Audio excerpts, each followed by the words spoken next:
നമസ്കാരം. Parliament election പ്രഖ്യാപിച്ച സമയത്ത് CPM സ്ഥാനാർത്ഥികളെ അനൗൺസ് ചെയ്തതിന് ശേഷം ഞാനൊരു വീഡിയോ ചെയ്തിരുന്നു.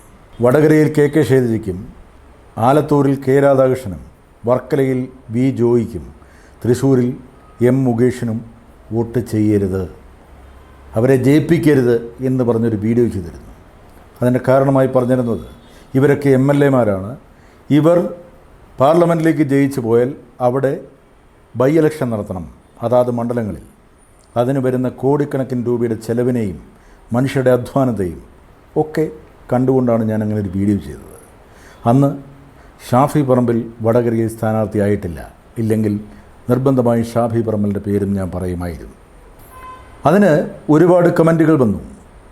നേരത്തെ ഇങ്ങനെയൊക്കെ വന്നിട്ട് നിങ്ങളാരും ഒന്നും സംസാരിച്ചിട്ടില്ലല്ലോ. അതിന് ഞാനൊരു കമൻറ്റിന് മറുപടി എഴുതിയിരുന്നു. അന്ന് ഞാൻ വീഡിയോ ചെയ്ത് തുടങ്ങിയിട്ടില്ല. ജോസ് തോമസ് റിയാക്സ് എന്ന് പറയുന്ന ഒരു ചാനൽ തുടങ്ങിയിട്ടില്ല. ഉണ്ടായിരുന്നെങ്കിൽ ഞാൻ അന്നേ പറയുമായിരുന്നു എന്ന് പറഞ്ഞു. എൻ്റെ തമ്പനയിൽ കാണുന്ന നിങ്ങൾക്ക് ചില കാര്യങ്ങൾ മനസ്സിലായി കാണും. കേരളത്തിൽ എത്ര ബുദ്ധിഹീനറുണ്ട് എന്നുള്ളത്. വടകരയിൽ ഷാഫിക്കും KK ശൈലജയ്ക്കും ആറ്റിങ്ങലിൽ V ജോയിക്കും കൊല്ലത്ത് M മുകേഷിനും ആലത്തൂർ K രാധാകൃഷ്ണനും വോട്ട് ചെയ്ത കേരളത്തിലെ ജനങ്ങൾ അവർ ബുദ്ധിഹീനർ തന്നെയാണ് എന്ന് ഞാൻ ഉറപ്പിച്ചു പറയും. എന്തു രാഷ്ട്രീയ വിശ്വാസത്തിൻ്റെ പേരിലായാലും ഒരു സ്ഥലത്ത് ജനപ്രതിനിധിയായ ആളെ മറ്റൊരു സ്ഥലത്തേക്ക് നിയോഗിക്കുമ്പോൾ അത് തോന്നിവാസം തന്നെയാണ്. രണ്ട് മണ്ഡലത്തിൽ ഒരുപോലെ മത്സരിക്കുന്നത് രാഷ്ട്രീയത്തിലെ ഏറ്റവും വൃത്തികെട്ട നയമാണ്. ഈ ജയിച്ചു പോകുന്ന ഈ പ്രതിനിധികൾ തന്നെയാണല്ലോ നിയമങ്ങൾ ഉണ്ടാക്കുന്നത്. അവർക്ക് എന്തും നേടാൻ കഴിയുന്ന തരത്തിൽ നിയമങ്ങൾ ഉണ്ടാക്കി വെക്കുകയാണല്ലോ അവർ ചെയ്യുന്നത്. അല്ലെങ്കിൽ 2 വർഷം പേഴ്സണൽ സ്റ്റാഫായിരുന്നാൽ അവർക്ക് പെൻഷൻ കൊടുക്കുന്ന നിയമം ഉണ്ടാക്കുന്നത്, പേഴ്സണൽ സ്റ്റാഫിൽ ഇത്ര പേര് വരെയാകാം എന്ന് നിയമം ഉണ്ടാക്കുന്നത് അവരുടെ ഇഷ്ടക്കാരെ തിരുകാൻ വേണ്ടിയാണല്ലോ ഇതെല്ലാം ചെയ്യുന്നത്. ഞാൻ ഈ പറഞ്ഞ ആശയങ്ങളോട് ചേർന്ന് നിന്നുകൊണ്ട് മലയാള മനോരമ ചാനലിൻ്റെ നേരത്തെ പത്രത്തിലുണ്ടായിരുന്ന ജോണി ലൂക്കോസ് എന്ന് പറയുന്ന മാധ്യമപ്രവർത്തകൻ ഷാഫി പറമ്പിൽ എന്ന പുതിയ MBA ഇൻ്റർവ്യൂ ചെയ്യുന്ന നേരെ ചൊവ്വ എന്ന പരിപാടിയിൽ ജോണി ലൂക്കോസ് ഈ ചോദ്യം ചോദിച്ചിരിക്കുന്നു. ഒന്ന് കേട്ടു നോക്കുക. കാരണം വളരെ ഈസി ആയിട്ട് ഉപതെരഞ്ഞെടുപ്പ് എന്നൊക്കെ പറഞ്ഞു പോകാറുണ്ട്. ഇപ്പോൾ പാലക്കാട് ഉപതെരഞ്ഞെടുപ്പ് വരുന്നു, ഒരുപക്ഷെ വയനാട്ടിൽ വരുന്നു, ചേലക്കര വരുന്നു. ഇപ്പൊ ചേലക്കര ചൂണ്ടിക്കാട്ടി ഇത് അങ്ങനെയല്ലേ അവരും എന്ന് താങ്കൾ ചോദിക്കരുത്.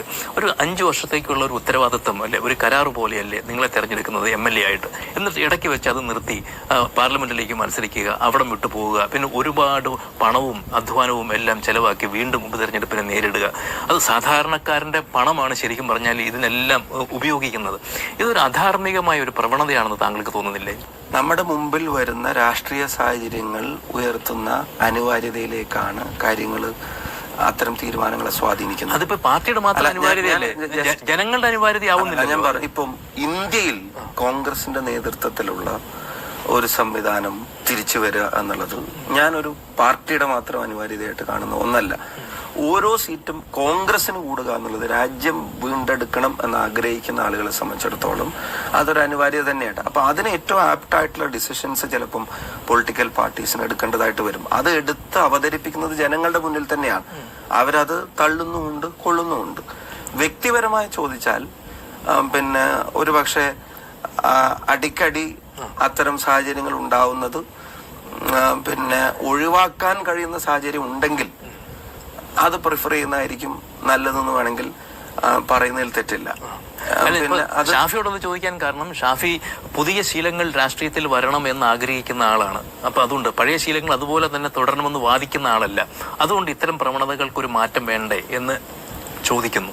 ഞാൻ എനിക്ക് അതിന്റെ ഒരു രാഷ്ട്രീയ ഗൗരവത്തെ ചെറുതാക്കി പിന്നെ എൻ്റെ ഒരു വ്യക്തിപരമായ എൻ്റെ അഭിപ്രായം പറഞ്ഞ് ഞാൻ അതിനകത്തൊരു പോസിറ്റീവ് അങ്ങനെ ഒരു പിന്നെ ഒരു പ്ലസ് എനിക്ക് ഉണ്ടാക്കാൻ ആഗ്രഹിക്കുന്ന ഒരാളല്ല. സല്യൂട്ട് ജോണി ലൂക്കോസ്. ഇത്രയും പ്രശസ്തമായ ഒരു ചാനലിൽ അങ്ങനെ ഒരു പങ്ക്തിയിൽ നിങ്ങൾ ഈ ചോദ്യം ചോദിച്ചതിന് നിങ്ങളോട് ഹൃദയപൂർവ്വം നന്ദി പറയുന്നു. കേരളത്തിലെ ഇന്ത്യയിലെ ജനങ്ങൾക്ക് വേണ്ടി ഈ നിയമം മാറ്റി എഴുതേണ്ട കാലം അതിക്രമിച്ചിരിക്കുന്നു. ഇങ്ങനെ ഒരു സ്ഥാനാർത്ഥി അവിടെ വന്നാൽ അവർക്ക് വോട്ട് ചെയ്യുന്നവർ ബുദ്ധിഹീനർ തന്നെയാണെന്ന് വീണ്ടും വീണ്ടും പറയേണ്ടി വരും. അതിന് ഒരുപാട് തൊടുന്യായങ്ങൾ, മുട്ടാന്യായങ്ങൾ പറയുന്നവരുണ്ടാവാം. പക്ഷേ എന്തു വന്നാലും എന്ത് ന്യായം പറഞ്ഞാലും ഇത് തെറ്റാണ്. അതുകൊണ്ട് തന്നെയാണ് BJPയുടെ ഒരൊറ്റ രാജ്യം ഒരൊറ്റ ഇലക്ഷൻ എന്ന് പറയുന്ന ഒരു കാര്യത്തോട് ഞാൻ യോജിക്കുന്നത്. കാരണം ഈ വക തോന്നിയാസങ്ങൾ നടക്കില്ല. ഒരു സ്ഥലത്ത് മത്സരിച്ച് ജയിച്ചതിന് ശേഷം അവിടെ നിന്ന് മറ്റൊരു സ്ഥലത്തേക്ക് മത്സരിക്കാൻ പോവുക, 2 സ്ഥലത്ത് മത്സരിക്കുക, 2 സ്ഥലത്തും ജയിച്ചാൽ ഒരു സ്ഥലത്ത് രാജിവെച്ച് അവിടെ വീണ്ടും ഇലക്ഷൻ നടക്കുക. ഈ വക നിയമങ്ങളെല്ലാം ഇല്ലാതാവണം. ഇത് രാജ്യത്തോട് നിങ്ങൾക്ക് കൂറുണ്ടെങ്കിൽ നിങ്ങൾ ചെയ്യേണ്ടതാണ്, ഉത്തരവാദിത്തപ്പെട്ടവർ ചെയ്യേണ്ടതാണ്.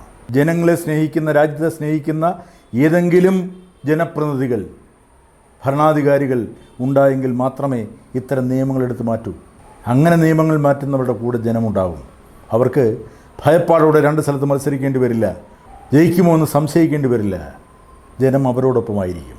അതുകൊണ്ട് ഈ ബുദ്ധിഹീനത കാണിച്ച ആറ്റിങ്ങലെയും കൊല്ലത്തെയും ആലത്തൂരെയും വടകരയിലെയും ജനങ്ങളോട് എനിക്ക് പറയാനുള്ളത് ഒരു കാര്യം മാത്രമാണ്.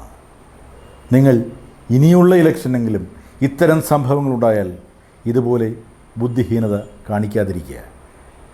കേരളത്തിലെ ജനങ്ങളെങ്കിലും അങ്ങനെ ഒരു സ്ഥാനാർത്ഥിയെ നിർത്തുന്നുണ്ടെങ്കിൽ പരസ്യമായി പറയുക, അയാൾക്ക് ഞങ്ങൾ വോട്ട് ചെയ്യില്ല, ഞങ്ങൾ ആ രാഷ്ട്രീയ വിശ്വാസിയൊക്കെയാണ്, പക്ഷേ രാജ്യത്തെ ദ്രോഹിക്കുന്ന ഈ നടപടിക്ക് ഞങ്ങൾ കൂട്ടുനിൽക്കില്ല എന്ന് പറയാനുള്ള ആർജവം ഉണ്ടാവണം. എങ്കിലേ ജനാധിപത്യം നിലനിൽക്കൂ. ജനങ്ങളുടെ ആധിപത്യമാണ് ജനാധിപത്യം. രാഷ്ട്രീയക്കാരുടെ ആധിപത്യത്തെ വലിച്ചെറിയുക, ചവിട്ടി ദൂരെ എറിയുക, എന്നിട്ട് പറയുക ജനങ്ങളാണ് വിധികർത്താക്കൾ, ജനങ്ങൾ തീരുമാനിക്കും, ജനാധിപത്യം വിജയിക്കട്ടെ.